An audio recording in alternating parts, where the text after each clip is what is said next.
The transport shuttle rattled like a tin can full of bolts as it descended through Sarath 7 atmosphere, and Adrian Kessler spent the entire descent wondering if his life insurance covered death by diplomatic mission. The other delegates, 3 economists, a cultural attaché who wouldn't stop humming, and Ambassador Reeves, who had the personality of wet cardboard, seemed unbothered by the turbulence. Adrian gripped his seat and reminded himself that xenobiologists were supposed to be curious about alien worlds, not terrified of reaching them. The planet revealed itself in layers. First, the violet clouds that gave Sarath 7 its reputation as the amethyst jewel, then the sprawling cities that glittered like circuit boards across the continents, and finally the palace itself, a structure that seemed to have been grown rather than built, its crystalline spires reaching toward the sky like frozen lightning. Adrian had seen plenty of alien architecture in his 15 years of fieldwork, but this was something else. This was a monument to power. "Try not to embarrass us, Kessler," Reeves muttered as the shuttle touched down with a hydraulic hiss. "The Empress doesn't suffer fools." "Good thing I'm a professional fool," Adrian replied, earning a disapproving glare. He straightened his jacket, standard diplomatic blues that made him look like a particularly boring sky, and followed the delegation down the ramp. The palace courtyard was filled with alien courtiers, their long ears adorned with silver rings that chimed softly when they moved. Guards in liquid metal armor stood at attention, their weapons humming with barely contained energy. Everything was choreographed, precise, intimidating. Adrian caught himself comparing it to a theater production, except the audience could probably vaporize him if he missed his cue. They were escorted through corridors that pulsed with bioluminescent light, past gardens where flowers bloomed in impossible geometries, until finally they reached the throne room. The doors opened with a sound like singing crystal, and Adrian's breath caught despite himself. The chamber was vast, its ceiling lost in shadows, its walls alive with shifting patterns of light. And at the center, seated on a throne that looked carved from a single massive gemstone, was Empress Talvyen. She was mid-conversation with an advisor, her hand raised in a gesture of casual authority, when Adrian stepped through the doorway. Her violet eyes swept across the delegation with the practiced disinterest of someone who'd greeted 1,000 foreign visitors. Then her gaze found Adrian, and everything stopped. Her hand froze. Her ears, long and elegant, swept back along her skull, twitched forward, then flattened against her head in a motion so sudden it looked painful. The advisor beside her said something, but she didn't respond. She simply stared at Adrian as though he'd walked into her throne room wearing her own face.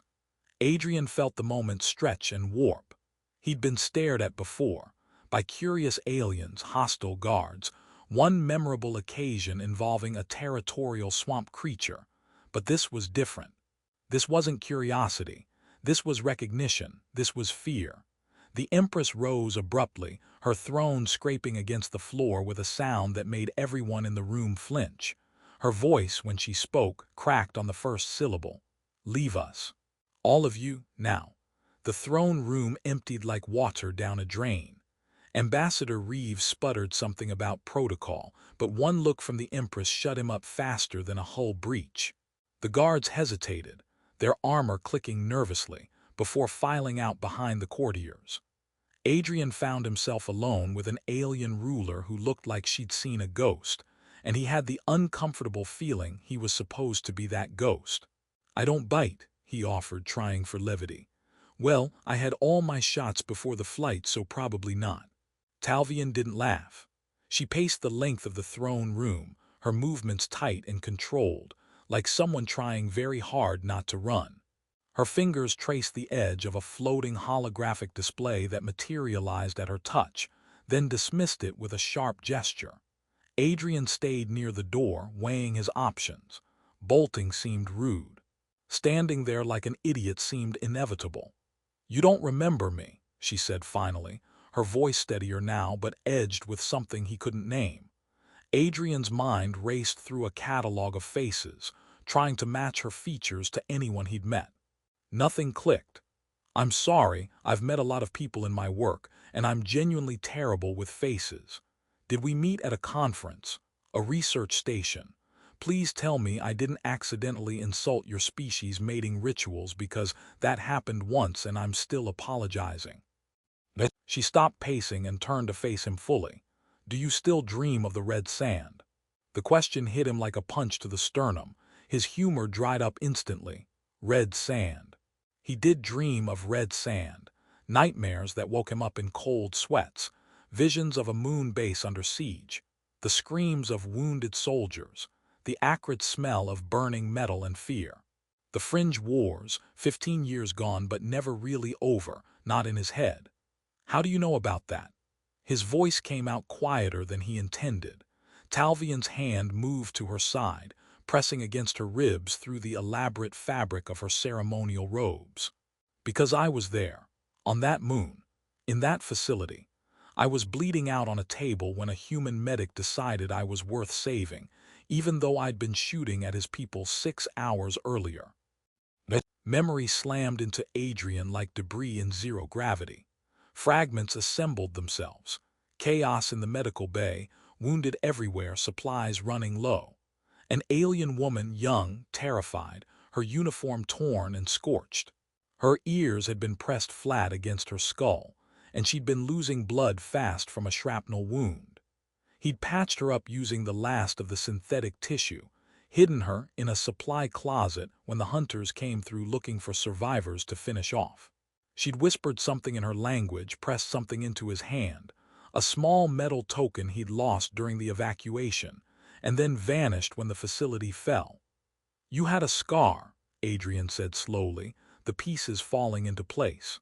"Right side just below the ribs, shaped like a crescent." She lifted her hand away from her side. "It's still there. Your synthetic tissue didn't quite match my biology. I kept it. A reminder." "A reminder of what?" "That time you almost died, and an idiot medic used expired medical supplies on you. A reminder that I owed my life to someone who didn't ask which flag I fought under."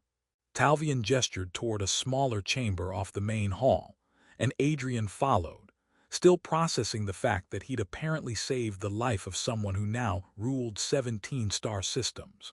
The room hummed with soft energy, its walls lined with what looked like living screens displaying star charts and data streams in languages he couldn't read.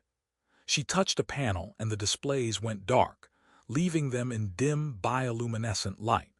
"After you hid me, I made it to an escape pod," she said, settling onto a bench that materialized from the floor. "I had intelligence, troop movements, supply routes, things I'd intercepted before the attack. I brought it home. It changed everything for my people in that war. So you're saying I'm indirectly responsible for your military victories?" Adrian leaned against the wall, arms crossed. "Do I get a commemorative plaque? Maybe a statue in the Capitol? I've always wanted to be immortalized in stone, preferably with better hair." She almost smiled. "Almost. I rose through the ranks fast after that. The intelligence officer who survived impossible odds, who turned the tide. They made stories about me, songs. I became a symbol." Her ears flicked back. "But I never told them about the human medic. How could I? We were supposed to hate your kind. You were the invaders, the threat. If I'd admitted that one of you saved me, showed me mercy when you could have left me to die, it would have complicated the narrative." "Complicated," Adrian repeated. "That's a diplomatic way of saying it would have made your people question whether we were actually the monsters." "Yes," she met his eyes. "And now you're here, standing in my palace, and I realize you don't even remember me clearly. You saved me because it was simply what you did. I was just another patient. Hey, you were a patient who didn't try to stab me, which put you in the top 20% that day." He rubbed his neck. "But yeah, I treated anyone who needed it. That was the job. Didn't matter which side they fought for when they were bleeding on my table." Talvyen stood abruptly, her composure cracking. "Don't you understand what you did? That moment, that choice, it built this empire. Every decision I made, every treaty I signed, every war I won, It all traced back to that moon, to you deciding I was worth saving. And you don't even remember my face. I remember your ears, Adrian offered, then immediately regretted it. That sounded less weird in my head.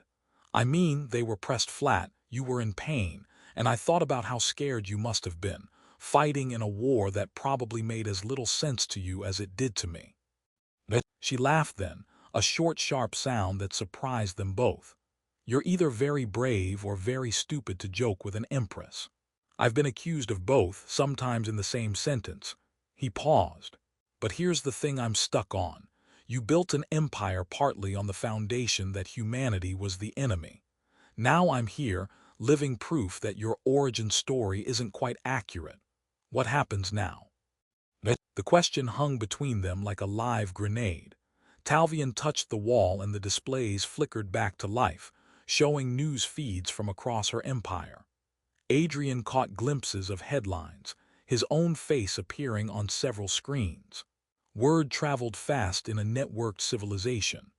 Now, she said quietly, I decide whether to protect the man who saved my life or protect the empire I built in the aftermath. The Imperial Council chamber looked like someone had designed it specifically to intimidate visitors, which Adrian supposed was exactly the point. Curved walls amplified sound. Holographic projectors created the illusion of an audience stretching into infinity, and the council members themselves sat in elevated positions that forced anyone addressing them to crane their necks. Adrian stood at the center of it all, feeling like a specimen under a microscope, while Talvyen faced her own government. You propose we align ourselves with humanity based on a single act of mercy 15 years ago. Council member Drask's ears were rigid with disapproval, his voice echoing through the chamber. The Empress builds policy on sentiment. The Empress builds policy on truth, Talvyen replied, her voice carrying the steel that had won her an empire. I have led you through 3 wars and 17 treaty negotiations. I have never lied to this council, and I will not start now by pretending my past is something other than what it was. Adrian caught himself holding his breath.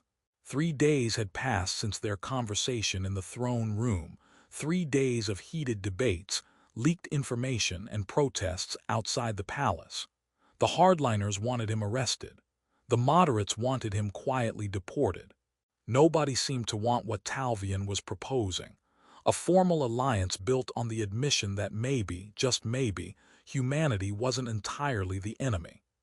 If I may, Adrian said, raising his hand like a student in class. Several council members glared at him. I realize this is awkward for everyone. Trust me, I'm as surprised as you are. I was just doing my job 15 years ago, and now I'm apparently a historical footnote with really bad timing. You mock this council. Drask's hand moved toward his communication device, probably to call security. No, I'm mocking the absurdity of the situation, which is different. Adrian met his glare. Look, I get it. Your entire relationship with humanity has been built on a specific narrative, and I'm walking evidence that it's incomplete. But here's what I know. Wars end. The Fringe Wars ended a decade ago. Both our peoples are still here, still expanding, still going to bump into each other at every colonized system from here to the galactic rim. You can keep treating us like the enemy, or you can try something new. And what do you offer in return for this alliance? Another council member asked, her tone sharp. Access to our medical databases for starters, our xenobiology research, joint exploration missions, trade routes that don't require 3 intermediary species and a bribe at every checkpoint. He glanced at Talvyen, who gave him the tiniest nod, and maybe the understanding that when your empress makes a decision, it's because she's thought it through better than anyone in this room. The council erupted in argument, voices overlapping in a cascade of competing frequencies. Talvyen let them argue for exactly 90 seconds before she stood, and the chamber fell silent. I am offering you a choice, she said. Continue the old path, built on half-truths and old grievances, or take a new one, built on the acknowledgement that we are capable of changing our minds when presented with new evidence. I survived because a human showed me mercy. I will show humanity the same. The vote took hours. When it finally came, it passed by the narrowest margin Adrian had ever seen in diplomatic negotiations. Drask stormed out, along with two other hardliners, but the majority held. The alliance would move forward, fragile and experimental, with Adrian as the primary liaison. Later, standing in the palace's observation deck watching ships come and go, Adrian felt Talvyen approach. "I never thanked you properly," she said.